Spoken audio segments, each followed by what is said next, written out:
Hi guys, welcome to TFFers TV. We are back again with the latest gossip nyaya dziri kupisa dziri kutenderera pasocial media. Holy 10 chematama ochema kuzhamba achichemera kuti sei Killer T asingade kuimba naye ngoma dzake. Munongoziva mega Holy 10 ari kuona kuti ngoma yake inoti kana ndanyura iri kumhanya zvisingaite ya Killer T achidedzera kuti dai so tikitodya tese mari kana ndanyura, asi makaramba kuti ndiimbe nemi enezvi mukaramba futi kuti muimbe neni ngoma dzangu, tasai ngoma dzangu dzakatadza kutrenda. Ngoma ya Killer T iri pa 2 million views. Saka Holy 10 akatanga akanda yake ngoma achichallenge Wenky D na Killer T zvikaramba, kakanda imwe chi2. Saka auya achichema achiti aiwa musandikanganwe kani mukuru, ngatiimbeiwo tese. Asi ndozvaita kuti vazukuru vambuya Nanda vataura zvinhu zvakawanda zvakasiyana siyana. Aripo mumwe munhu adedzera kuti ko wakanganwa zvawakaita baba vako here vaWenky D? Wakanganwa here? Wakamuka wachinja maitiro setimu yako yeZanu-PF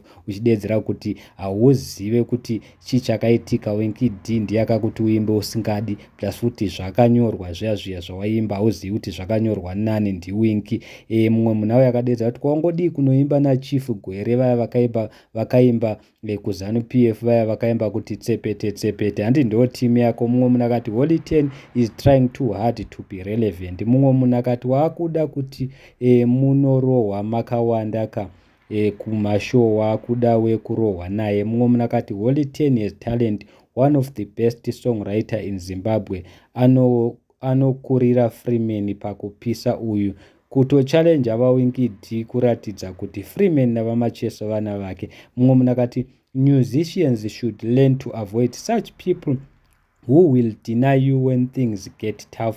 Imagine such a beautiful song, Ibotso, a song that he denied his contribution. Nongoziva mega akaimba navaWenky D akatsika pasi kuramba kudedzera kuti aiwa ndide ngoma iyi, ndozvaakazoita. Asazoona kuti ngoma yakunakidza vaWenky D vachifamba vachiimba akazotanga kuibvuma patopaya, asi paibvunzwa akaramba because ngoma iyi Zanu-PF yakati isaimbwa, haitombodi kunzwikwa ichiimbwa neZanu-PF, saka ndopaakatsika Holy 10.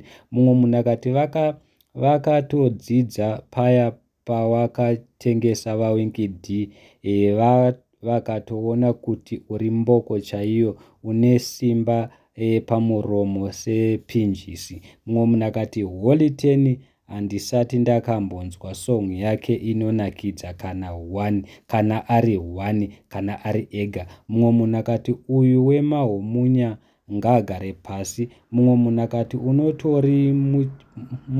unototi kuchemera makolabo because wega kuimba chaiko kunonetsa.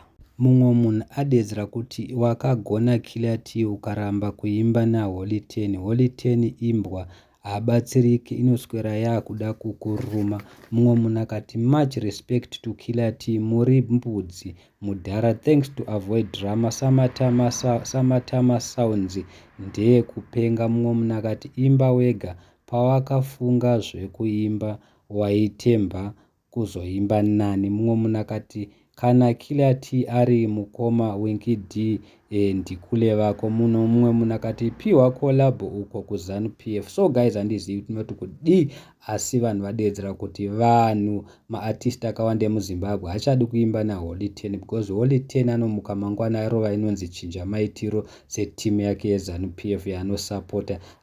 Hazvivige tose tozviziva. So handizivi tinoti kudii, vamwe vanhu vadedzera kuti aiwa Killer T ari bho akadaro haadi kuti akaimba neye wozomuka mangwana uchiti zvakati nezvakati. Ingwani wakaramba, wakanganwa kuti wakati chii here? So handizivi guys tinoti kudii nazvo zvataurwa naHoly 10 nezvataurwa nevanhu. Tachingokumbura kunzwa enyu macomments, comment down below mutiudze kuti achaiwana here mukomana feature kune vanhu vakuru, because vakuru vacho vakutotya kuti anomuka mangwana achiti ndafoswa kuti ndiimbe ndisingadi.